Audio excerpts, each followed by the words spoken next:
Triple H addresses WWE creative change speculation, plus Cody Rhodes confirmed for the Royal Rumble, and a title match has been announced for the Royal Rumble too. It's all in the wrestling news right now. So if you joined Sam and Fraser on the weekend, you'll have heard about a meeting that Triple H held with the SmackDown roster just to go, we're not being sold to Saudi Arabia. Yet.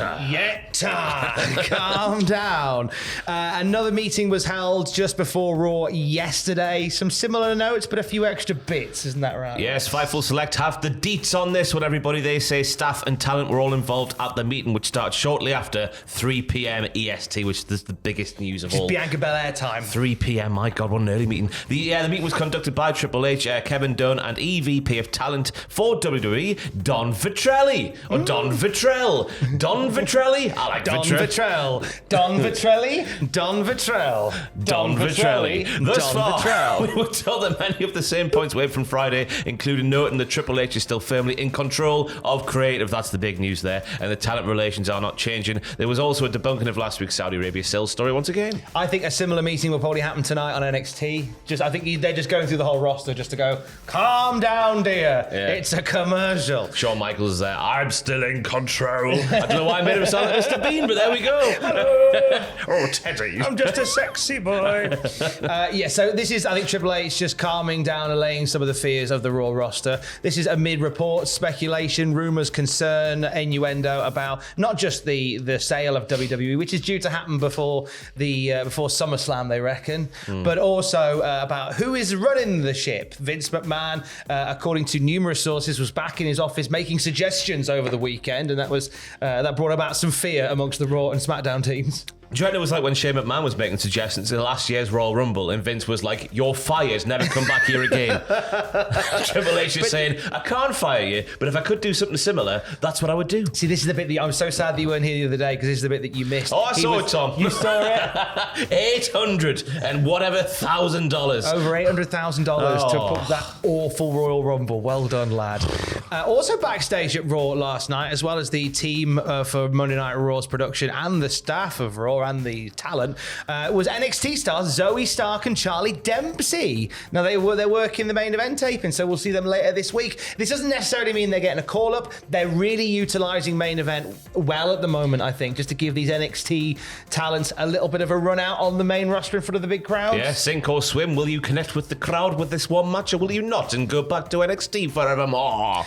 I think Zoe Stark's more made for the main roster than maybe NXT. She's not got much of a character, so to speak, but they've turned her heel recently. I'd say she's one of, if not the best wrestlers in all of the brands in WWE. She's just that, the charisma part kid, as Clint Bobsky said way back in the day. Nice. It's that bit that lets her down, in my opinion, anyway. And then you got young William Regal Jr., big Charlie Dempsey, who just twists people. Go on. It's like Charlie Dempsey there. A Charlie Dempsey. A Dempsey burn. A Charlie burn. That would have made more sense. Charlie Horson. And Charlie Dempsey, that would have been extra special for... That'd have been extra special for Charlie Dempsey, because obviously now Regal is backstage at Raw every week now. Yeah. So I think that'd be lovely for him to have his dad there whilst he's getting his tryout on Raw. Yeah, but I don't think there's any danger of him going up, because in the middle of a storyline with Drew Gulak and Hank, the security man who's turning into Kenny Omega in the process. It's fantastic stuff. Hank Omega coming soon. Last night on the main show for Raw, we had 2 stars declaring for the Rumble that stood out. Yes. One was Cody Rhodes. Just in case you're wondering, we had episode 3 of this lovely trilogy of return packages. What happened with the tit falling off the bone last summer? What's happened with the recovery? Then last night's episode had culminated with Cody Rhodes saying, "I'll be back at the Rumble," and then they played a. What could that mean? I think it means that he's about to feud with a goose. How do we feel about them declaring Cody for the Rumble now? Now, obviously, our job is to go, Cody Rhodes sneezed in the direction of Texas, he must be coming to the Rumble. I get that, but declaring outright on television, what are your thoughts on it? I think I'm used to it now, which is a sad thing, because a special part of wrestling, especially at the Rumble, obviously, is the special returns and the shock appearances and stuff like that. But it's been at least 4 years of just announcing everybody basically everybody up there. Do you remember the Women's Rumble where they just announced everybody? Yeah, why do that? Part of the fun is not knowing who's going to be doing what, isn't It's it? that thing of like trying to garner an audience before the show started and getting that interest built up versus just not announcing anybody and taking a gamble and nobody seeing anything, which is not going to happen, but you know what I'm saying. It would suggest that maybe there is another shock return on the cards for the Rumble. So by announcing the Cody one now, it leaves it wide open. What's that smell? Cooking? Oh, Jeff Jarrett. The other name was Omos. He returned last night, MVP in his corner, beat Elias very quickly, officially declaring for the Rumble. Omos in the Rumble was a great fit. You know, you've got to have your big beefy boy in there who's going to lob out a couple of people, then get somebody, eliminate him for the big pop. Yeah, and stuff with Bobby Lashley, the MVP, I think could tie quite nicely into the Rumble if the Hurt Business reform in the Rumble and take everybody down and get themselves to the final latter stages. Some might say it writes itself. It does write Bobby was itself. like, I don't want to do business now, pal. But I'll do business later, perhaps. I do declare. Is he Benoit Blanc from Knives Out as well? Amazing. As well as those people declaring for the Rumble, we get a title match announced for the Rumble as well, didn't we? Yes, Bianca Belair will defend her Raw Women's Championship against Alexa Bliss at the Rimble Rumble event. Ooh, Rimble Rumble, Jackie. Oh, we had a bit last night on Raw where they were doing a bit of back and forth in the crowd, so they were Alexa Bliss and Bianca Belair, and then this light appeared in like the matter. I don't know where they were last night. Do you know where they were? No, they weren't in Madison Square Garden because I thought that was like, so basically But it's that entrance the way, MSG style entrance way, you know, it's the bit, if it was a football ground, it's the bit what the players come out of. Yeah. It's that side entrance, you know. If it was the Newcastle Arena, it's the bit near where you get that overpriced dark fruit from.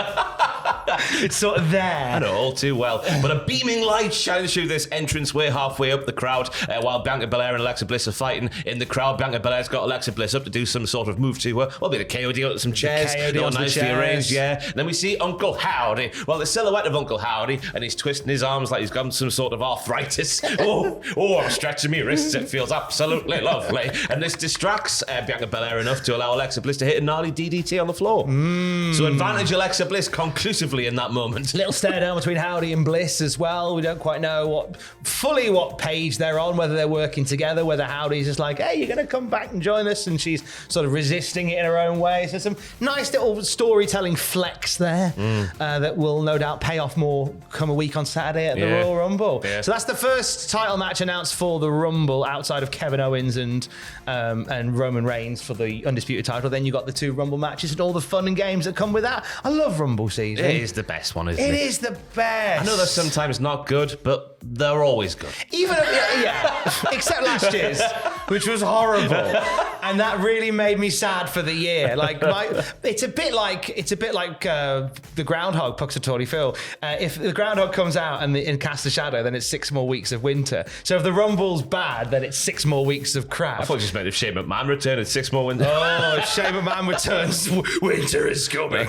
We'll have more wrestling news, of course, throughout the day at cultaholic.com. Stay safe. Love you. Bye.